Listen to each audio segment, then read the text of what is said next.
Welcome dear rockers. आज हम देखने वाले हैं मूवी रेजिना। मूवी की शुरुआत में हमें एक घर को जलते हुए दिखाया जाता है जिसे कुछ लोगों ने आग के हवाले कर दिया। साथ ही इस घर के ऑनर को कुछ लोगों ने पकड़कर उसके माथे पर चाकू से रेजिना लिखने के बाद उसे मार दिया था। और इसी के साथ ये सीन यहाँ होता है कट। अगले सीन में पिछली घटना के कुछ दिन पहले का समय दिखाया जाता है, जहाँ हम रेजिना नाम की एक औरत को पुलिस स्टेशन में देखते हैं, जिसे एक पुलिस वाला कह रहा होता है कि मैडम, आपके यहाँ रोज रोज आने से कुछ नहीं होगा। हम आपके केस पर काम कर रहे हैं। जैसे ही कुछ पता चलेगा हम आपको इन्फॉर्म करेंगे। इस पर रेजिना उसे कहते हैं कि मैं अगर यहाँ ना आऊं तो भला किसके पास जाऊं, किससे उम्मीद करूं इंसाफ की। ये सब कहने के बाद रेजिना वहां से चली जाती है। इसके बाद वो मदद के लिए एक वकील के पास जाती है, जो कि रेजिना से पैसों की डिमांड करता है। पर रेजिना के पास इतने पैसे नहीं होते, तो वो वकील रेजिना से कहता है कि अगर तुम मुझे खुश रखो तो मैं इस केस में तुम्हारी फ्री में मदद करूंगा, जो चीज रेजिना को मंजूर नहीं थी। इसीलिए वो दोबारा से पुलिस स्टेशन जाती है और इस बार उसे एसआई से मिलना था, जहां वो दिन भर इंतजार करने के बाद देखती है कि एसआई और बाकी पुलिस वाले एक सूट बूट पहने हुए आदमी के साथ इज्जत से पेश आ रहे थे। साथ ही उसकी पूरी बात भी सुन रहे थे। लेकिन रेजिना और उसके जैसे लोगों के साथ पुलिस काफी बुरी तरह से व्यवहार कर रही होती है।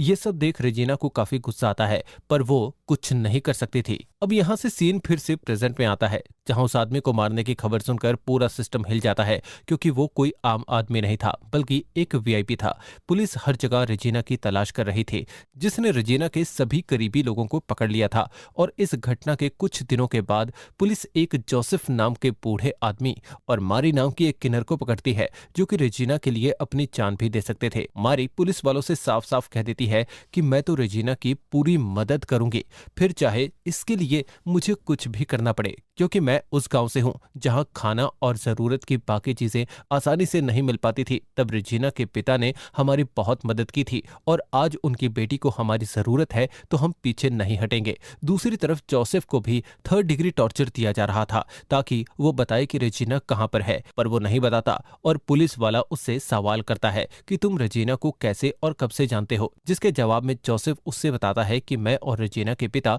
सोशल एक्टिविस्ट थे, जो सिस्टम को सुधारने के लिए समय समय पर कुछ न कुछ करते रहते थे। जिस वजह से एक दिन कुछ लोगों ने मुझे रेजिना समझकर पीटा और बेरहमी से मार दिया, जो सब छोटी और मासूम सी रेजिना की आंखों के सामने घटा था। रेजिना इस तरह से अपने पिता को मरते हुए देख काफी रोती है और इस हादसे का असर उस पर इतना गहरा होता है कि वो जैसे हंसना ही भूल गई थी। रेजिना को फिर मैंने ही पाल पोस कर बड़ा किया, जो कि जब वो बड़ी हो गई तो उसे जीवन साथी के रूप में जो मिला, जिससे वो बहुत प्यार करती थी। और साथ ही रेजिना की जो हंसी बचपन में कहीं खो गई थी, वो अब वापस लौट आई थी। रेजिना जो के साथ खुशी खुशी रहती थी, जिसके बच्चे की वो माँ भी बनने वाली होती है। अब अगर जो की बात करें तो वो एक प्राइवेट बैंक में काम करता था। सब कुछ एकदम सही चल रहा होता है कि तभी अचानक से जिस बैंक में जो काम करता था वहां 4 लोग मास्क पहनकर घुस आते हैं। ये चारों बैंक रॉबरी करने आए थे, जो कि बैंक से सब कुछ लूट लेते हैं। पर शायद उनमें से एक का इतने से मन नहीं भरता और वो एक लोहे के रॉड से बेचारे जो को तब तक मारता है जब तक कि वो मर नहीं जाता।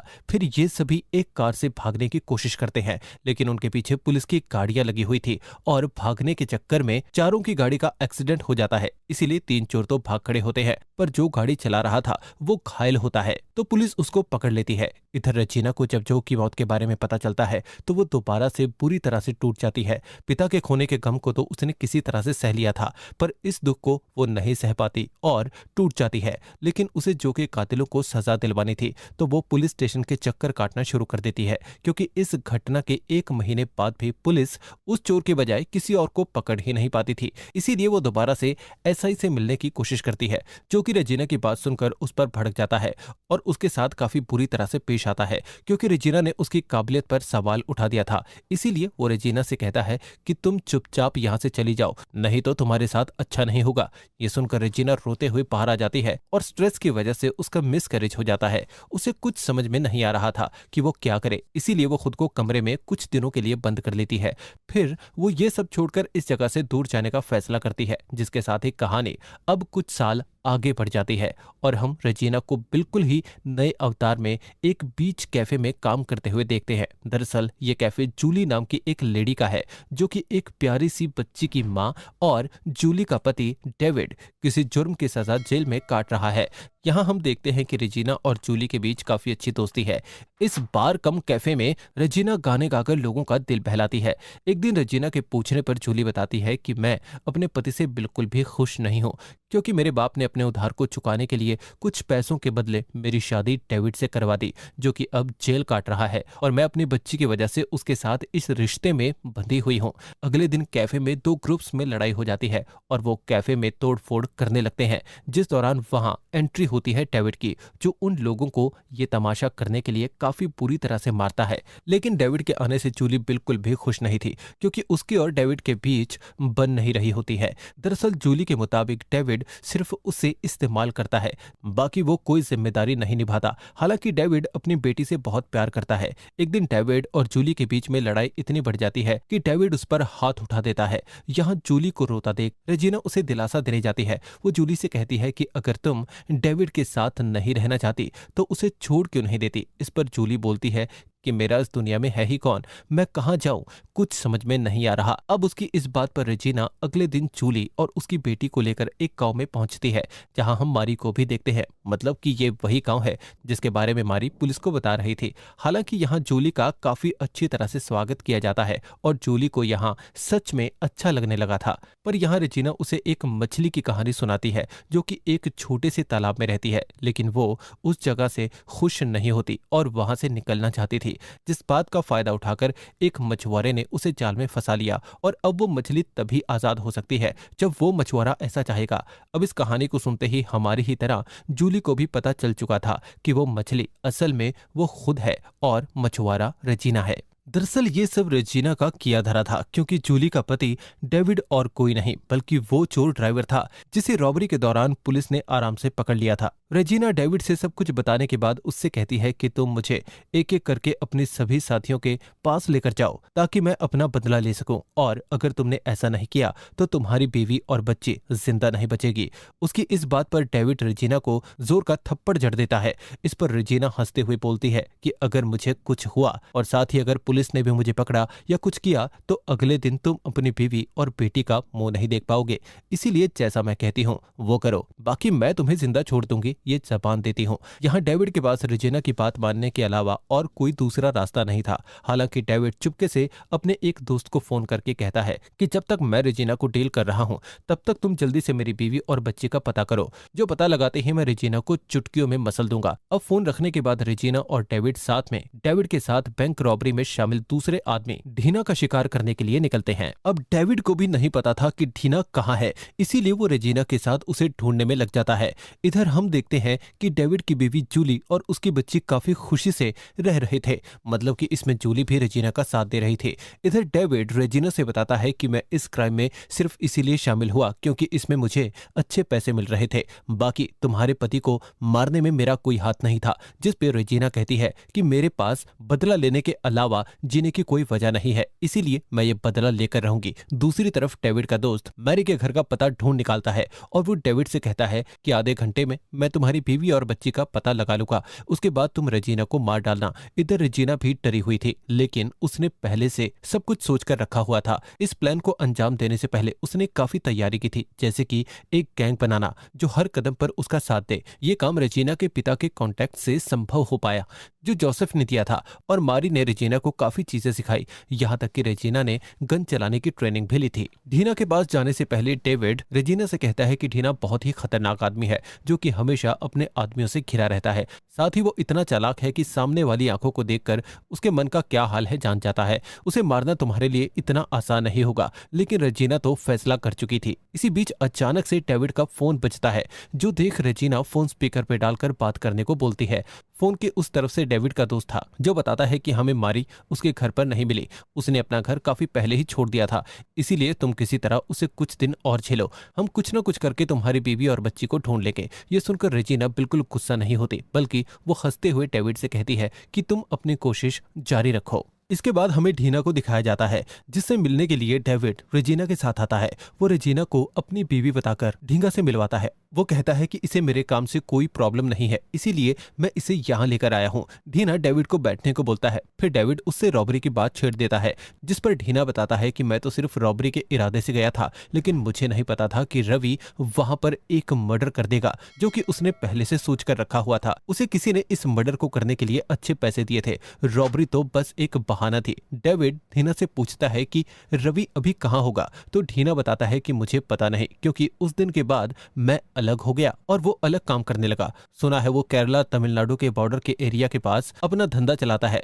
यहाँ बात करते हुए ढीना की नजर रेजिना के बैग की तरफ जाती है, जिसे देखकर बोलता है कि इसमें जो गन रखी है वो किस मॉडल की है। ये सुनते ही रेजिना गन बाहर निकाल लेती है, पर उसके हाथ कांप रहे थे। ढीना भी यहाँ ओवर कॉन्फिडेंट था, क्योंकि उसे यकीन हो गया था कि रेजिना उसे नहीं मार पाएगी। पर रेजिना एक के बाद एक कई गोलियां उस पर उतार देती है, जिसके खून के छींटे रेजिना के ऊपर पड़ जाते हैं। और डेविड रेजिना को गोद में लेकर ये कहते हुए बाहर निकलता है कि किसी ने ढीना और मेरी बीवी दोनों को गोली मार दी। क्योंकि रेजिना पर भी खून लगा था, तो सब मान जाते हैं और अंदर ढीना को देखने चले जाते हैं। और इस मौके का फायदा उठाकर रेजिना और डेविड वहां से निकल जाते हैं। यहाँ डेविड अपने दोस्त से शेयर करता है कि रेजिना ने डेविड को मार दिया है।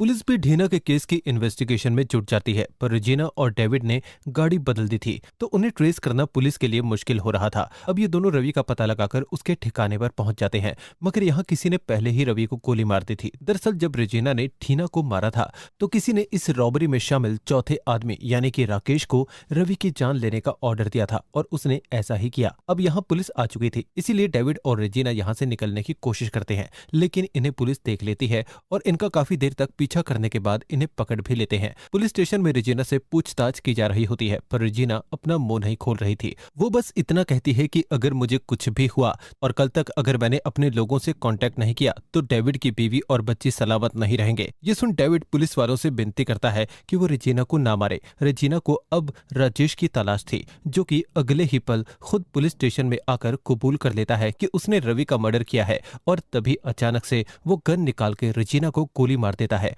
और ये देखकर वहां खड़ा एक पुलिस वाला राजेश को जान से मार डालता है। दरअसल इस पुलिस वाले को इसी काम के लिए सेट किया गया था, ताकि जैसे ही राजेश रेजिना को गोली मारे, वैसे ही वो राजेश को गोली मार दे। इससे होगा ये कि पुलिस इस केस को और नहीं खंगालेगी। यहाँ ये साफ था कि कोई नहीं चाहता था कि पुलिस का ध्यान दोबारा इस रॉबरी के केस पर जाए। बाकी बात करें रेजिना की, तो गोली उसके कंधे पर लगने की वजह से उसकी जान नहीं जाती। हालांकि वो घायल हो चुकी थी, इसीलिए उसे हॉस्पिटल में एडमिट करवा दिया जाता है, जिसे अब होश आ चुका था। तो वहां रेजिना से मिलने वहीं ऐसा ही पुलिस वाला आ जाता है, जिसके पास रेजिना अपने पति की मौत के बाद इंसाफ की मांग करने के लिए जाती थी। वो रेजिना को धमकी देने की कोशिश करता है कि तभी वहां एक जोर का धमाका होता है और वो बाहर देखने के लिए जाता है। वहीं एक आदमी अपना चेहरा ढककर रेजिना के वार्ड में घुस जाता है और उस पर ताबड़तोड़ गोलियां चलाने लगता है। बाकी बाहर एक मोटरसाइकिल में धमाका हुआ था। यहाँ एसआई अपने लोगों को दखल देने से रोक देता है, क्योंकि वो समझ चुका था कि कोई रेजिना को मारने के लिए आया है, मतलब कि इस रॉबरी केस में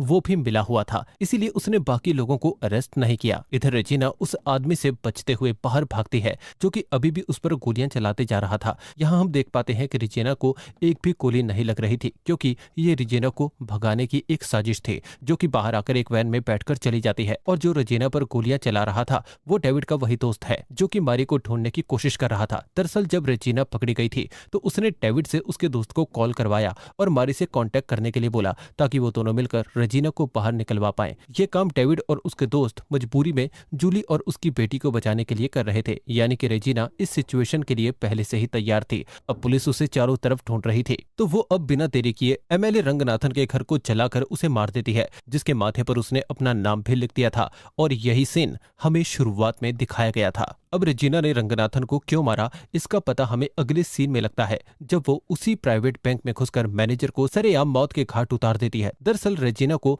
इस बैंक में काम करने वाली एक लेडी ने बताया था कि जो की मौत के बाद जब मैं उसकी पोजीशन पर प्रमोट हुई, तो मुझे पता चला कि बैंक मैनेजर कुछ हाई प्रोफाइल लोगों को फेक डॉक्यूमेंट पर लोन दे रहा है, जिस बारे में जब मैंने उनसे बात करनी चाहिए तो उन्होंने मुझे जान से मारने की धमकी दी।